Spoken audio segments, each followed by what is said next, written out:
Here at the Fence Center in Fort Pierce, Florida, WWE NXT. This is one of the up-and-coming divas. This is Charlotte.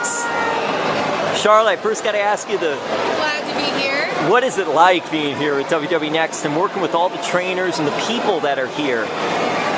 It's really surreal because for so long I was on the other side, a fan, a family member, but being, I guess, one of the boys and really understanding that we are a family here and we all work together, from the producers to the people working the tickets, merchandise, wrestlers, trainers. I mean, we're all like one big family, so it's really unique and it's a really exciting experience, especially, with my dad, talking about it all the years, and now I'm actually like getting to say, hey Dad, driving to Fort Pierce today, we're on the road, Dusty Cody's going to be here, and he's like, oh, I wish I could be on the road too, so it's awesome.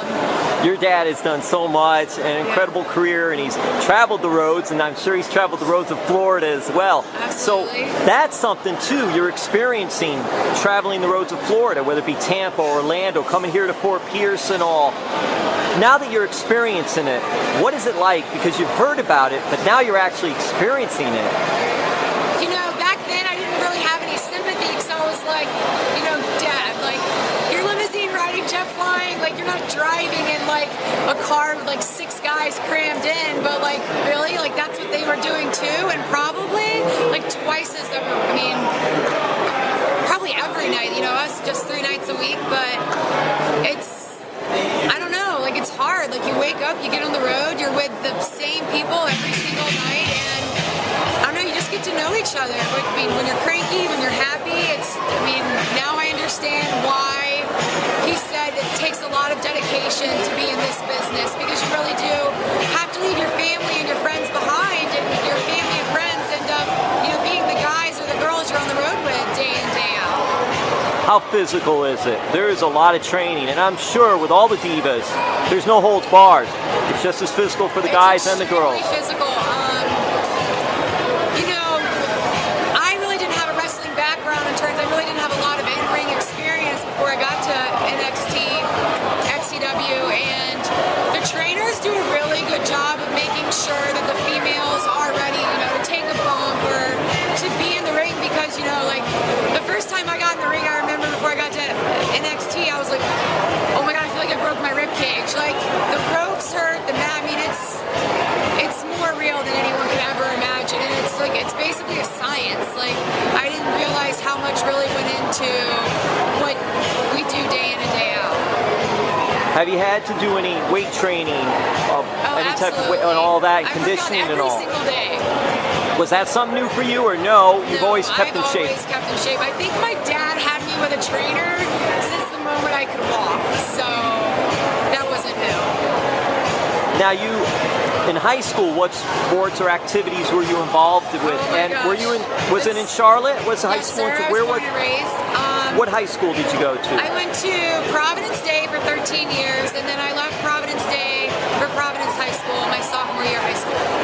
What was that like, and what sports or activities were you involved with? I was a gymnast for most of my life, and then I left gymnastics. I did basketball, track, volleyball, all-star cheerleading, diving, and you've done everything. I mean, that's a lot of different sports. I really wanted to wrestle when I was little, because my dad gave all his attention to my little brother, who was an amateur wrestler. Right, yes. Sir. So I was like, Dad, let me wrestle. He was like, no. So I pretty much played every sport there was to play. What was it like? You're an athlete, so you finish your high school, you go to college. You had said you went to NC State as well as Appalachian State. I went to full scholarship for volleyball.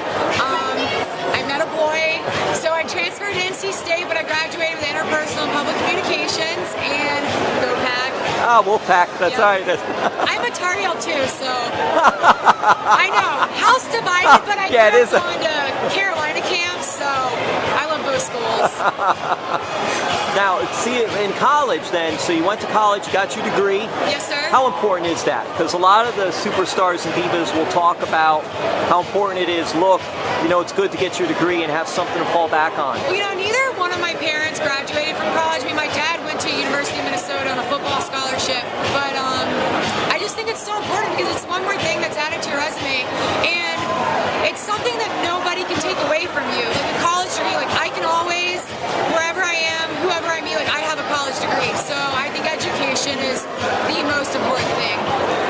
did Mom think when you decided, okay, I want to give pro wrestling, I want to give sports entertainment a shot? She said, be yourself. She was really worried about me taking the criticism of like not living up to expectations because of who my dad is, and was just like, be yourself, and as long as you try your hardest, then everyone's gonna see that. So she, was happy for me. I don't think that was like she was scared. I mean, she's been in the business longer than I have, so I mean. What did Dad say? Oh, Dad was super pumped. I mean, I think it's hard because I'm his little girl and not, one of his boys. But I'm the most like my dad out of the 4 kids, so I think he's really excited. I think he's looking forward to seeing where my career goes. And David and Reed, because David has wrestled and Reed is wrestling. So what was it like when the two brothers, those are the 2 brothers that I know of, so what was it like for them when you're like, all right, I'm giving this a shot?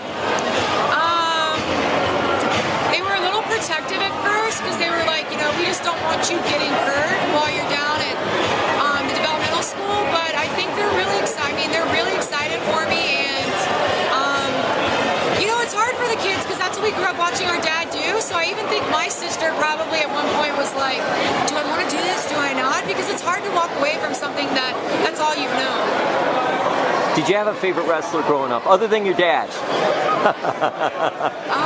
That you can say. Probably Arn Anderson. Oh, he likes AA. Of course, it has to do with that, with the 4 horsemen and all. Oh, how cool was that too? And even growing up, did your friends at first know, hey, this is what Dad did and things like that? Or actually, one of my fondest memories, I actually brought Macho Man to show and tell. I think when I was in 1st grade. So, I grew up in Charlotte. Charlotte used to be, it's a lot bigger now, but all my friends were used to my dad because he was always involved in the school. So whether it was pep rallies, fundraisers, bringing me lunch, he was always there. So my friends love it. They just want him to woo. What was it like with Macho Man going to your school as show and tell? I went to a really small private school and we were really young, so it really wasn't like, there was like 12 people in the class. So. But did you get an A for show and tell that day? I think I got check plus because we didn't get grades yet. Check plus was good though. Check plus, yeah. Check plus class. Do you have a favorite Ric Flairism? Something he says? Is anything that comes to mind for you? Let me think about that because there's a lot. Yeah, there are many. There are many. Probably to be the man, you got to beat the man. I mean, I'll be honest. That's probably my favorite. All right, Charlotte, thank you so much for taking time. Yes, and all. We sir. appreciate that. And go get them. Absolutely. Thank you.